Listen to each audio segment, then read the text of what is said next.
किसी भी mature anther से मूव करते हैं, कहाँ पहुंचते हैं, किसी भी फ्लावर के स्टिग्मा तक पहुंचते हैं।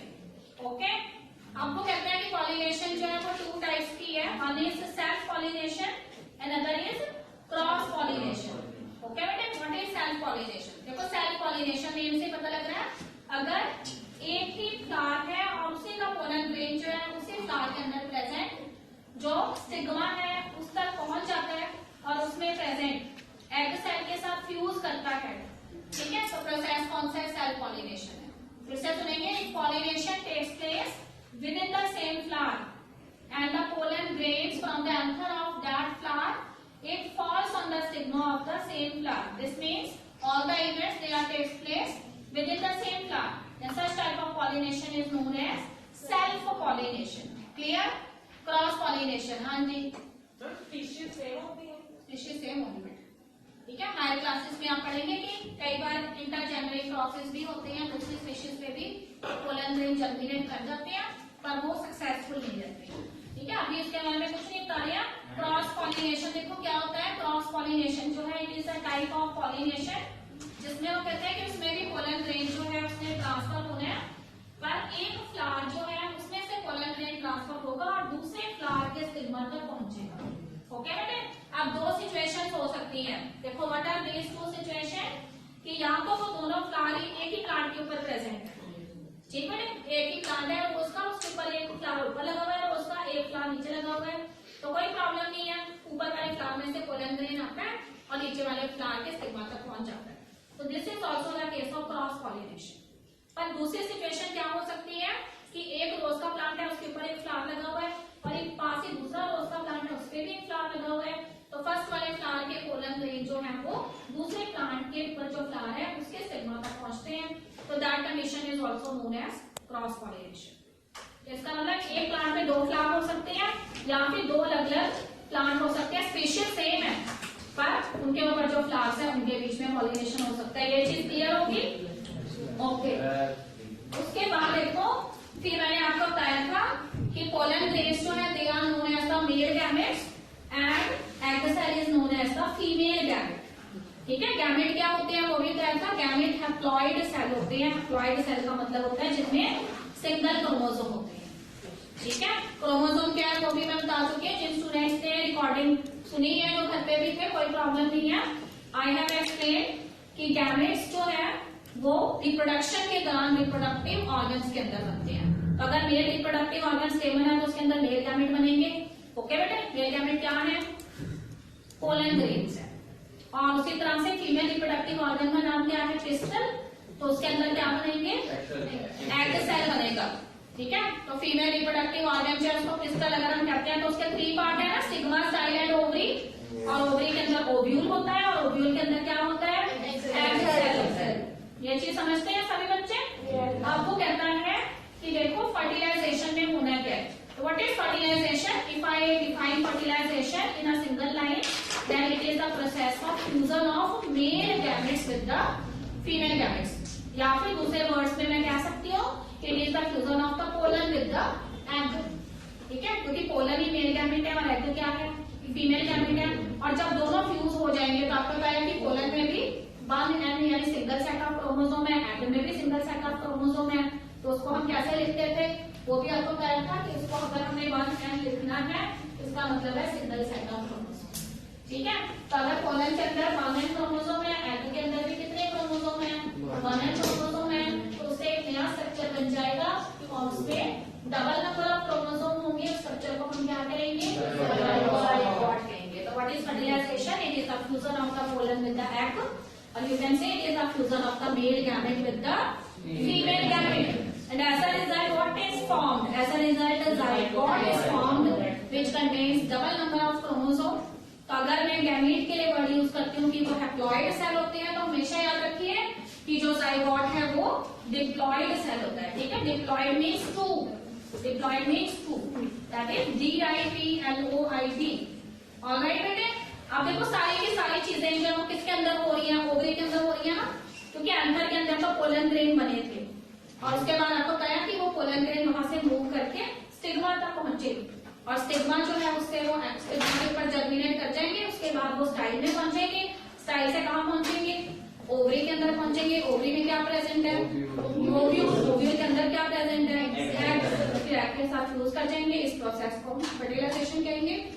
ओके बेटे, अब कहते हैं कि सारी चीजें जो है वो ओवरी के अंदर हो रही हैं। तो देखो फर्टिलाइजेशन जब हो गया तो उसके बाद ये जो ओवरी है ना, ये ओवरी जो होती है वो राइपेंड होकर, मतलब पकने के बाद क्या बन जाती है, फ्रूट बन जाती है। जी हाँ, तो after fertilisation the ovary it forms the fruit. और कहते हैं कि ओवरी जो है उसको ने क्या बन गया, वो तो फ्रूट बन गई, पर उसके अंदर ओव्यूल भी तो था। तो वो ओव्यूल जो है वो क्या बन जाएगा, सीड बन जाएगा। तो इसलिए जब भी आप फ्रूट ओपन करते हैं उसके अंदर हमेशा क्या होते हैं, सीड्स होते हैं। ऐसा ही है।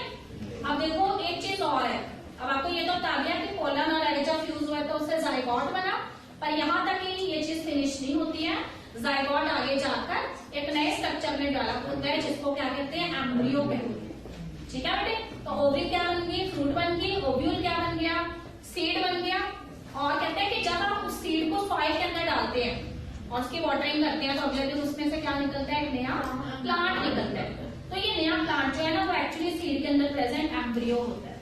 ठीक है, तो जब तक वो सीड के अंदर रहता है तब तक वो एम्ब्रियो के फॉर्म में होता है, पर जब उसको अच्छे से फेवरेबल कंडीशंस मिलती हैं तो वो किसका रूप ले लेता है, प्लांट का रूप।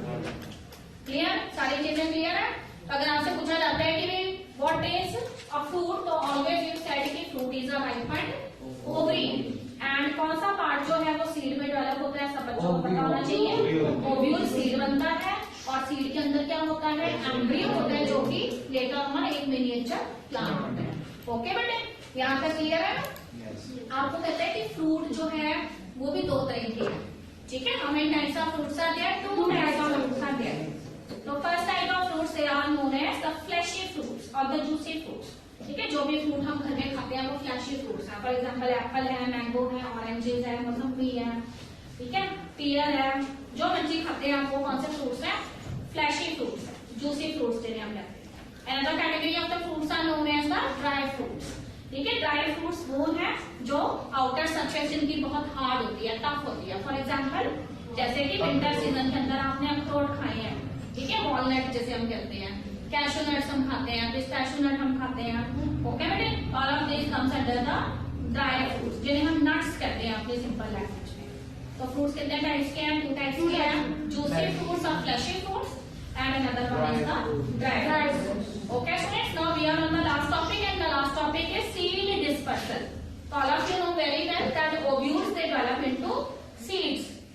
ओके बेटे, आपको कहते हैं कि सीड्स जो होते हैं वो जब जर्मिनेट करते हैं तो उसमें से क्या निकलता है, प्लांट निकलता है। पर ऐसे देखा आपने कि सारे जो सीड है वो एक ही जगह पे जर्मिनेट कर जाए, ऐसा नहीं होता। ओके बेटे, ऐसा क्यों नहीं होता है, क्योंकि सीड्स जो है वो क्या करते हैं, डिस्पर्स करते हैं, एक जगह से दूसरी जगह पे पहुंचने की कोशिश करते हैं by various type of means. It may be water, wind और इंसेक्ट्स। ठीक है, जैसे आपको कहा था ना कि पोलन जो है वो अलग अलग मेथड से जो है स्टिग्मा तक पहुंचते हैं, उसी तरह से सीड्स जो है उनके भी डिस्पर्सल के अलग अलग मेथड्स हैं।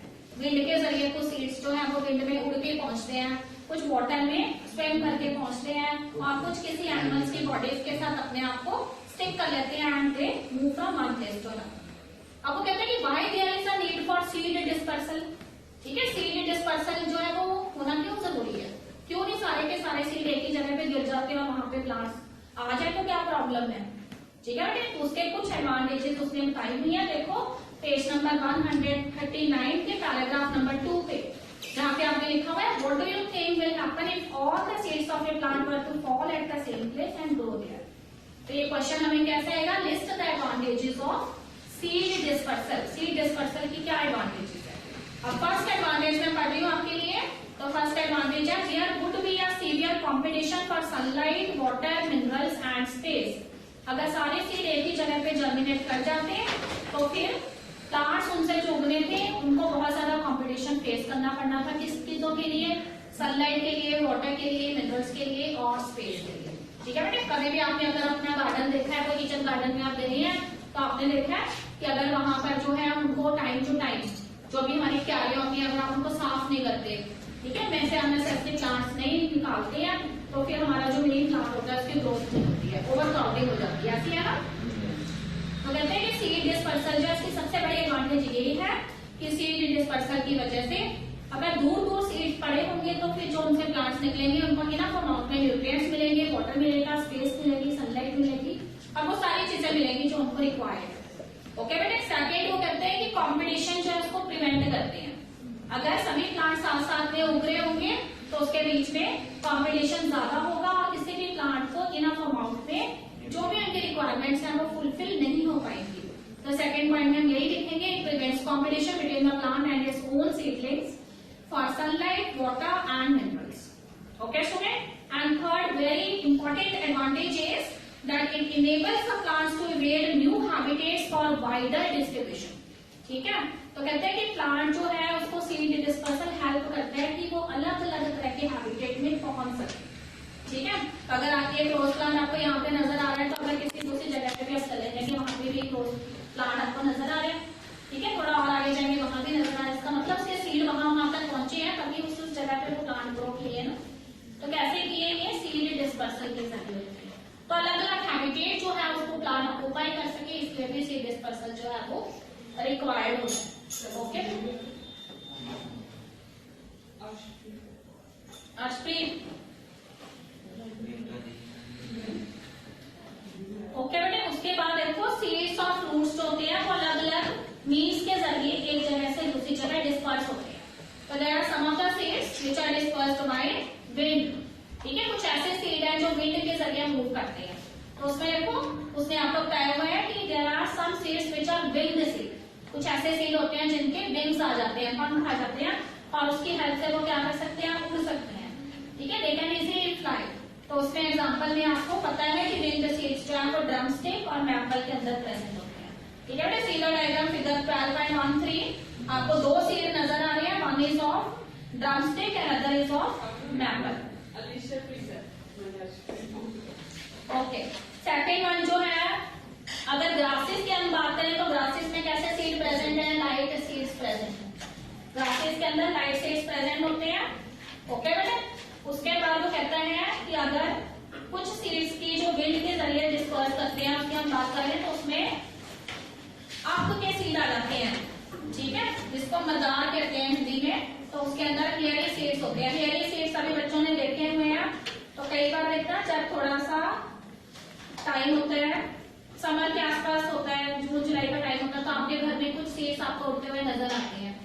ठीक है, हाँ, बुड्ढी माई कहते हैं, बिल्कुल बच्चे उसे बुड्ढी माई कहते हैं। तो वो सीड्स के विंग्स निकल आते हैं और वो उससे मूव कर रहे होते हैं। ओके बेटे, इसके अलावा देखो कहते हैं कि there are some of the seeds which are dispersed with the help of water. For example coconut के सीड्स है, कोकोनट का फ्रूट है, वाटर के जरिए डिस्पर्सल होता है। ठीक है, तो कोकोनट ट्रीज आपको ज्यादातर रिवर बैंक में नजर आएंगे। जब आप केरला कर्नाटक की तरफ जाते हैं, तमिलनाडु की तरफ जाते हैं तो आपको रिवर बैंक पे कोकोनट ट्रीज नजर आते हैं। तो अगर कोकोनट को हमने ध्यान से देखा हुआ है, रॉ कोकोनट की बात कर रहे हैं हम, तो उसकी आउटर सरफेस कैसी होती है, हेयरी एंड फाइब्रस होती है, फाइबर्स होते हैं। उसको निकालने के बाद ही आप उसको खाते हो ना अंदर से। तो उस तरह के जो फ्रूट्स हैं, सीड्स हैं कोकोनट के, वो वाटर से डिस्पर्स्ड होते हैं। And there are some of the seeds which are dispersed with the help of some animals. ठीक है, तो इस तरह के सीड्स की खास पहचान होती है कि इस तरह के सीड्स के अंदर हुक्स प्रेजेंट होती है। What are hooks? Hooks are special type of structures with the help of which they can attach themselves to the body of the animal। ठीक है, जैसे कपड़े टांगने के लिए हुक लगाई होती है ना घर में, सेम वैसे ही है। इस तरह के सीड्स में ऐसे स्ट्रक्चर होंगे जो हुक लाइक स्ट्रक्चर होंगे और उसकी हेल्प से वो एनिमल की बॉडी के साथ क्या हो जाएंगे, चिपक जाएंगे। तो उसमें हमें एग्जाम्पल इसमें ज़ैंथियम एंड यूरिना आ जाता है। ओके स्टूडेंट्स, और कुछ केसेस में कहते हैं कि सीड डिस्पर्सल का जो मैकेनिज्म है that is by sudden jerk. Sudden jerk का मतलब होता है कि फ्रूट जो है ना वो अचानक से बर्स्ट हो जाता है।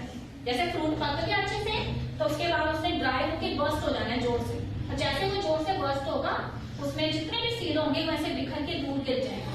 ठीक है, बेटे स्कैटर्ड फॉर्म में दूर गिर जाते हैं।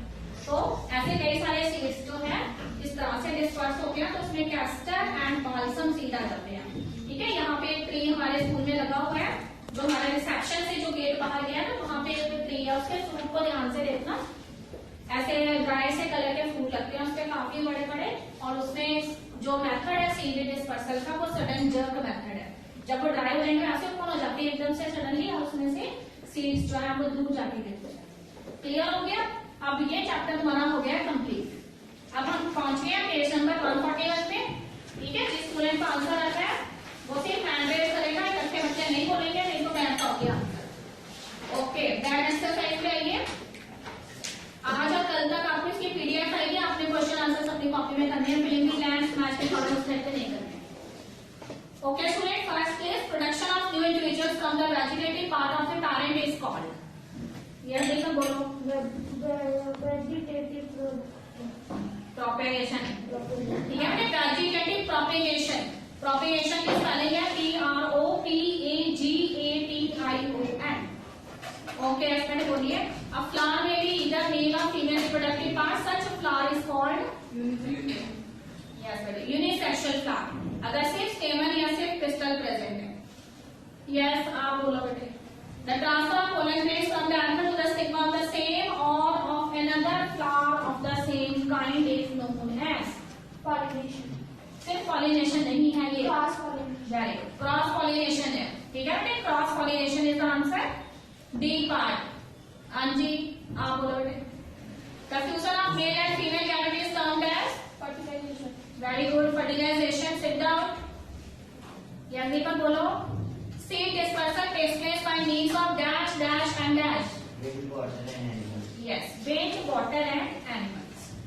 ओके बेटे, इंसेक्ट एनिमल में आ जाएंगे, एनिमल में सभी आ जाएंगे, चाहे बर्ड्स है इंसेक्ट है जो भी। ओके बेटे, क्वेश्चन नंबर 9 पहले लिखेंगे, मैच दी कॉलम। बर्ड को किसके साथ मैच करेंगे, सारे बच्चे एक साथ बोलेंगे। ओके, आइस को, वेरी गुड, फ्रेगमेंटेशन को, स्पाइरोगायरा एल्गी का नेम है। विंग्स को किसके साथ करेंगे, मैपल में विंग सीड होते हैं। स्पोर्स को, वेरी गुड, स्पोर्स को breadboard. Tick the correct answer एक साथ बोलेंगे। Reproductive part of the plant is the very good. The process of fusion of male and female gametes is called mature ovary forms the dash। Very good। A spore producing plant is and bryophyllum can be reproduced by its leaves। Okay बेटे, आपको ये student बोलेगा, सिर्फ मैं बोलूंगी। Ma'am, I think it देखो बेटे, bird को आपने मैच करना है यीस्ट के साथ, ठीक है। आइस को आपने मैच करना है पोटैटो के साथ, फ्रेगमेंटेशन को स्पाइरोगायरा, विंग्स को मैपल के साथ एंड स्पोर्स को ब्रेडबोर्ड के साथ। Clear? Spirogyra, it is a kind of algae। It is a kind of algae। अब you understand? Okay student, कोई भी आंसर नहीं बोलेगा, सिर्फ मैं बोलूंगी, हम सुनेंगे। Question number 2, describe the different methods of asexual reproduction and give examples। So asexual reproduction is also known as vegetative propagation। Here you have to write the methods of vegetative propagation। For example, अगर मैंने इसका answer देना होता तो मेरा first point होता vegetative propagation in rose by stem cuttings।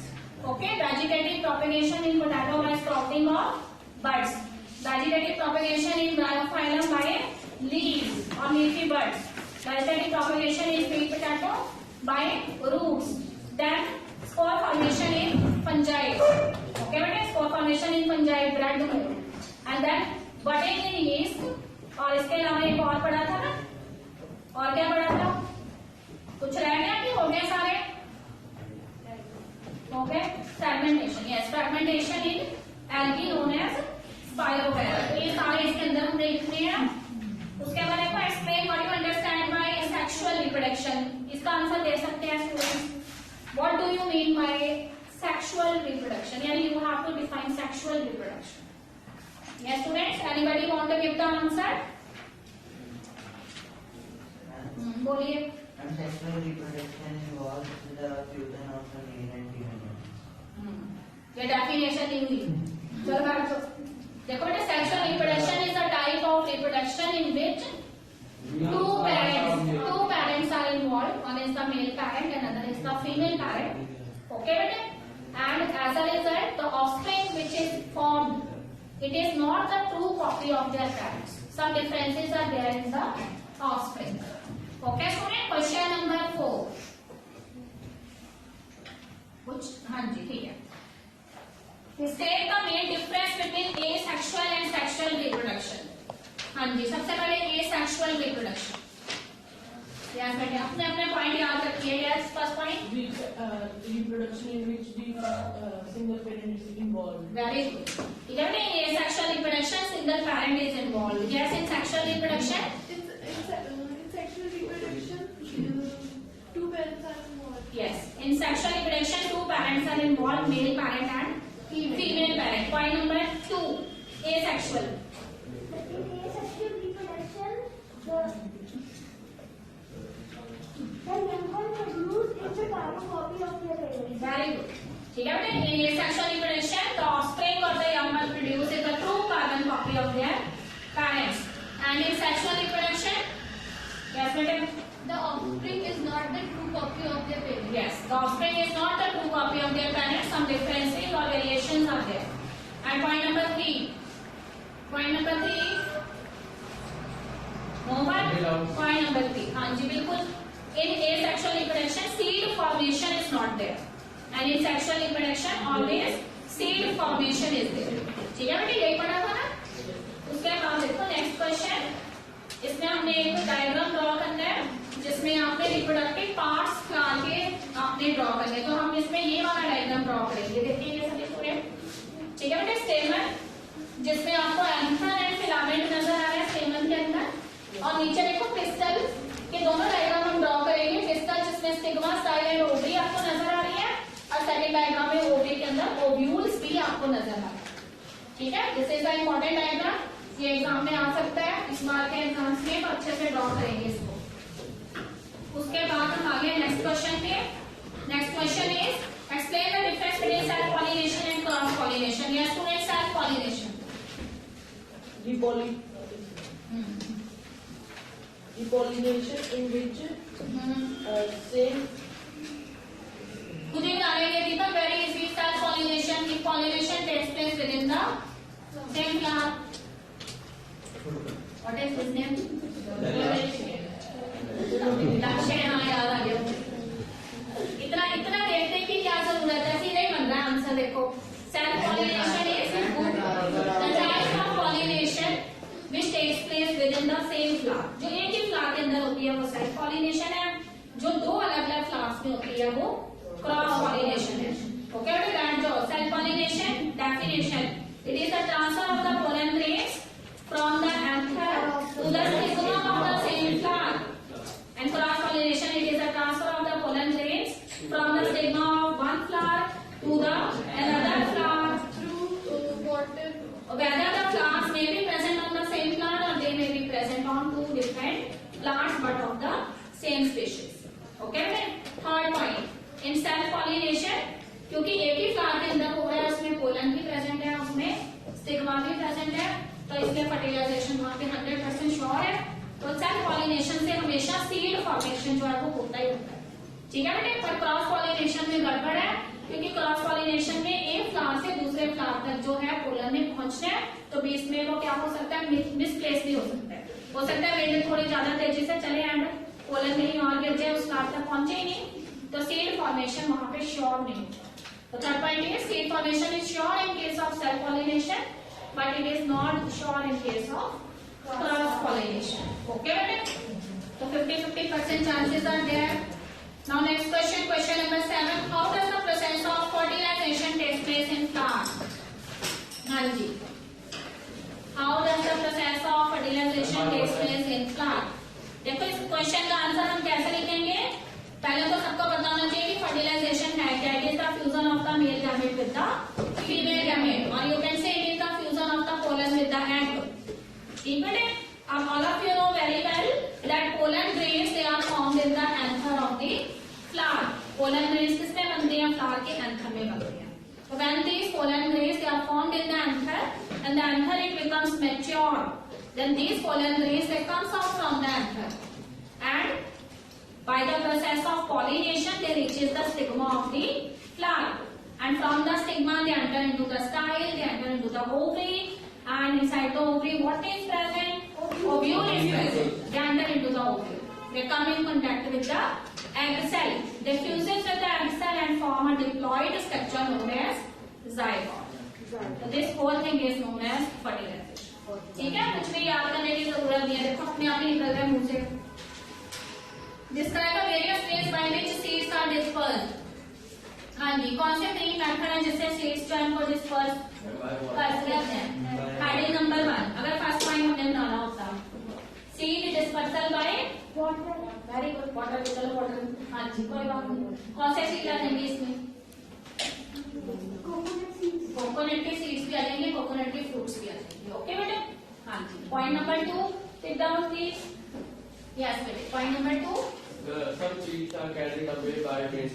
yes, very good. For example, the seeds of maple and drum seeds, they are the winged seeds as well as the seeds of the grass seeds, hairy seeds होते हैं। Okay बेटे, उसी तरह से up जो होता है उसके अंदर भी hairy seeds होते हैं। तो एक करेक्टरिस्टिक फीचर जो विंड डिस्पर्सल सीड्स का है वो ये है कि हमेशा विंड में से डिस्पर्स होने वाले सीड लाइट वेट होंगे और हेयरी होंगे। ओके, हेडिंग नंबर 3 क्या हो जाएगी?